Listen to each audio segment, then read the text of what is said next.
I was not supposed to be the one standing there. The survey rotation had put Terran Osk on the east wing and put me on the west. Terran had the better assignment. The east wing had collapsed 2 centuries ago and held nothing but rubble to catalog and sign off. Clean work. The west wing still had its ceiling, still had its floor drains, still had 12 cryo-columns standing in 2 rows of 6 along the far wall, and that meant the work was slower, and the forms were longer, and the cold came up through your boots no matter how thick the lining. 9,000 years, the briefing said. The Vorin derelict bay on the 3rd terrace of resettlement colony Keshet 7 had been sealed for approximately 9,000 years, give or take the margin of error that the archaeologists always rounded to the nearest century, as if precision were an insult. I had signed the hazmat acknowledgement and the cultural heritage waiver, and the form that said I understood the site was classified as a tomb under the resettlement accord, and then I had pulled on my work gloves and gone inside. The columns were enormous. I had known that from the briefing photographs, but photographs do not carry the weight of a thing. Each column was 3 meters wide and nearly 5 meters tall, carved from the same pale basalt as the bay walls, inlaid with metal strips the archaeologists believed had once been active circuitry. 11 of the 12 had gone dark at some point in the 9 millennia. Their inlays were corroded to a soft green-black. Their seals were fused. The 12th column still had power. Not much. A faint blue line traced the outermost inlay strip, cycling from the base to the crown and back, slow as a sleeping heartbeat.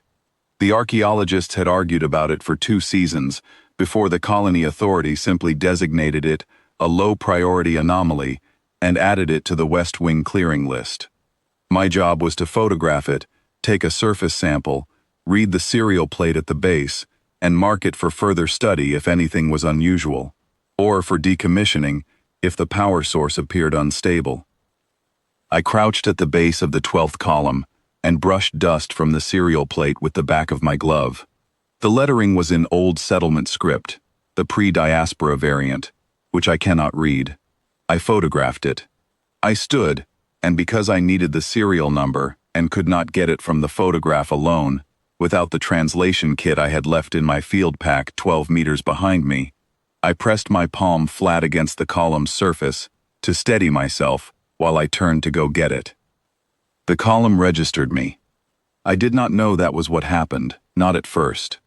I felt a vibration move through the basalt beneath my palm, a deep, subaudible shudder, like a bell struck once below the range of hearing. The blue line in the inlay brightened. Not much, just enough to notice. I stepped back. The line steadied. Voss. My supervisor, Fen Aldrich, had been watching from the bay entrance. His voice was careful. "What did you do?" "Nothing," I said. "I touched it." "Touch it again." I did not want to. I am a practical person, and I do not make a habit of touching things that react unexpectedly in sealed tombs on resettlement worlds. But Fen had that tone he uses when he already knows the answer, and is confirming it for the record. I pressed my palm to the column again. The shudder came back, deeper this time, and the blue line doubled in brightness, and a sound began somewhere far inside the column. Not mechanical exactly, but purposeful. Like something counting. Like something that had been waiting for a particular number to come up and had just seen it. Fen crossed the bay in 8 strides and grabbed my arm and pulled me 2 full meters back from the column. The rest of the survey crew, 3 of them, clustered at the far wall, did not move at all. I do not think they could. The sound building inside the column was not loud, but it had a quality that pressed against the inside of your chest and made your body want to be very still. Frost came off the column's surface in a slow peel, sheet by sheet, like skin shedding. I had not noticed before that there was frost. The surface had looked dry in the flat light of our survey lamps, but now it was separating from the basalt in thin gray flakes that drifted to the floor and did not melt. The temperature in the bay had not changed. The frost was leaving because something inside the column had finally, after 9,000 years, begun to generate its own heat. The inlay lines went from blue to white. "We need to leave," one of the crew said from the far wall. I think it was Pren. I did not look. "Nobody move," Fen said. He was still holding my arm. The metal inlays along the column's face changed color, white fading to a deep, clear amber, the color of old resin, the color of something very old that has been kept carefully. The amber traveled upward from the base to the crown in a slow pulse, and when it reached the crown, it spread outward along a seam I had not seen before, a horizontal line at the column's midpoint, and the seam became a gap, and the gap became a crack, and the crack let out a thin breath of cold air that was not the cold of the bay, but the cold of something much older, a cold that had been sealed in for so long that it still carried the temperature of whenever it was shut. The faceplate of the column split along the seam and drew back into the sides. Inside the column, in a shallow recess that conformed to the shape of a standing human body, was a person. A man. Old in the way of faces that have been old for a long time, not aged but endured. His skin was the gray-white of deep cold, but as the amber light pulsed through the inlays around him, color returned in a slow tide. His eyes were closed. He was dressed in armor I did not recognize, layered plate over dark underlinen, the metal etched with the same old settlement script as the serial plate at the column's base. On the left shoulder, a symbol, a circle with a single vertical line through it, and below the line, a small notch. My grandmother had that symbol on a ring she never explained. I had never made the connection until that moment. The ring had been plain and worn smooth, and she had said only that it was old family, which is what people say when the answer is longer than the conversation deserves. She had passed it to my mother, and my mother had kept it in a box, and I had inherited the box and never opened it, because there was always something more pressing, and the box was small enough that it did not demand attention. The man's eyes opened. They were dark and very steady, and they found me immediately, without searching, the way eyes find something they have been expecting. The amber light in the inlays reached its peak. The column spoke.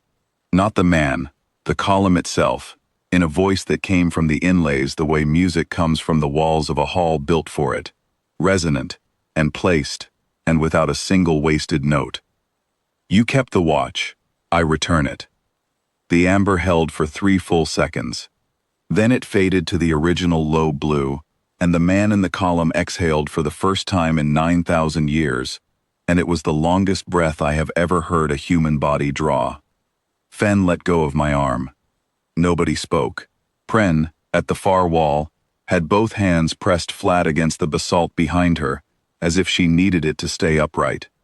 The other 2 crew were very still. Fen was looking at me, the way people look at someone they thought they knew, and are now revising. I was looking at the man in the column. He was looking back at me. He had not yet spoken. The column had said the thing that needed saying, and everything after that was administrative. I thought about my grandmother's ring in the box I had never opened.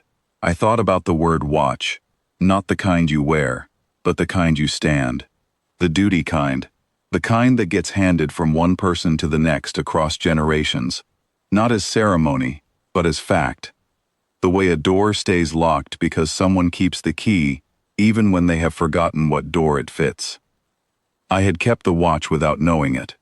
Across every ordinary day of my ordinary life on an ordinary resettlement colony, I had carried an oath that some ancestor had spoken in a bay very much like this one, before the seals went down and the lights went out, and 9,000 years of silence began. He was awake now. I did not know yet what that meant, for him, or for the colony, or for me.